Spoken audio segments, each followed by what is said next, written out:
नमः शिवाय। भक्तों, इस कथा को कृपया पूरा सुने जिससे आपको इच्छित फल की प्राप्ति हो सके। हिरण्याक्ष वध 42वां अध्याय, पंचम खंड, श्री रुद्र संहिता, शिव महापुराण। नारद जी बोले, हे ब्रह्मान, आप मुझे भगवान शिव की उन उत्तम लीलाओं के विषय में बताइए जिनकी ये लीलाएं बड़ी सुखदायिनी हैं। ब्रह्मा जी बोले, जलंधर के संहार के बारे में जानकर देवी सत्यवती के पुत्र व्यास जी सनत कुमार जी से यही बातें पूछने लगे। तब उनकी उत्सुकता देखकर सनत कुमार जी बोले, हे व्यास जी, अब मैं तुम्हें अंधकासुर नामक दैत्य के शिवगण बन उनकी भक्ति में लीन रहने की कथा सुनाता हूँ।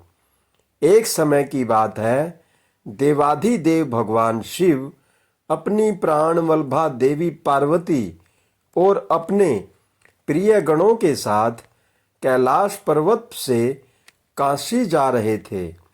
उनका विचार कुछ समय काशी में व्यतीत करने का था, इसलिए उन्होंने अपने वीरगण भैरव को काशी का रक्षक बना दिया और स्वयं सबके साथ सुखपूर्वक निवास करने लगे। एक बार भगवान शिव पार्वती देवी के साथ आनंद पूर्वक विहार करते हुए मंदरांचल नामक पर्वत पर गए। एक दिन शिव पार्वती बैठे आपस में वार्तालाप और मनोविनोद कर रहे थे। तभी देवी पार्वती ने अपने हाथों से भगवान शिव के नेत्र कुछ पल के लिए बंद कर दिए।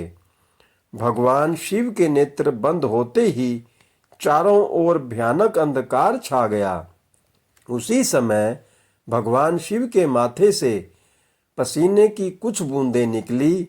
जैसे ही वे बूंदें धरती पर गिरी, तुरंत एक जटाधारी काला विकृत डरावना राक्षस वहां उत्पन्न हो गया और वह जोर जोर से हंसने लगा। उसकी भयानक आवाज सुनकर देवी पार्वती एकदम चौंक गई कि एकाएक उनके सामने यह भयानक जीव कहां से प्रकट हो गया है। तब देवी पार्वती ने भगवान शिव से पूछा, हे स्वामी, यह भयानक पुरुष कौन है? यह सुनकर भगवान शिव मुस्कुराते हुए बोले, हे देवी, यह आपका पुत्र है। जब आपने मेरी आंखें बंद की, उस समय मेरे माथे से कुछ पसीने की बूंदें गिरी, उसी से यह प्रकट हुआ है। यह जानकर कि वह पुरुष उनका पुत्र है, देवी बड़ी प्रसन्न हुई। भगवान शिव ने उसका नाम अंधक रख दिया। उसी समय हिरण्यनेत्र नाम का एक राक्षस पुत्र प्राप्ति की कामना मन में लेकर वन में घोर तपस्या कर रहा था। उसकी तपस्या से प्रसन्न होकर भगवान शिव उसे वरदान देने के लिए गए। उसने भगवान शिव से एक बलवान और वीर पुत्र की प्राप्ति की इच्छा प्रकट की। भगवान शिव ने कहा, हे हिरण्यनेत्र, मेरा पुत्र अंधक बड़ा ही वीर और बलवान है। तुम चाहो तो मैं उसे तुम्हें सौंप सकता हूँ। भगवान शिव के पुत्र को अपना पुत्र बनाने के लिए वह राक्षस व्यग्र हो उठा। उस पुत्र को प्राप्त कर हिरण्यनेत्र बहुत प्रसन्न हुआ और उसे गले से लगा लिया। भगवान शिव पुत्र अंधक को हिरण्यनेत्र को सौंपकर अपने धाम को चले गए।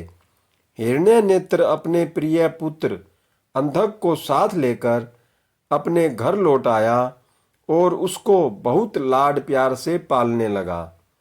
तत्पश्चात हिरण्यनेत्र ने, जिसे हिरण्याक्ष भी कहा जाता था, पृथ्वी लोक और पाताल लोक के राज्यों को जीतकर अपने राज्य में मिला लिया। दैत्यों के राजा उस हिरण्याक्ष के आतंक से तीनों लोग कांपने लगे। यहाँ तक कि देवता भी व्याकुल और भयभीत हो गए। उन्होंने भगवान विष्णु को वाराह रूप धारण करके पाताल लोक भेजा। क्रोधित श्री हरि ने हिरण्याक्ष का वध सुदर्शन चक्र से कर दिया। तत्पश्चात अंधक का राज्याभिषेक करवाया।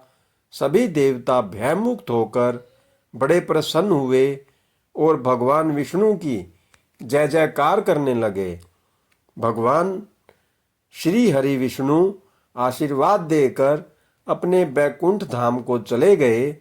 अपने भाई हिरण्याक्ष के वध का समाचार पाकर उसका भाई हिरण्यकशिपु क्रोधित हो उठा और उसने भगवान विष्णु से वैर बांध लिया। ओम नमः शिवाय। हर हर महादेव।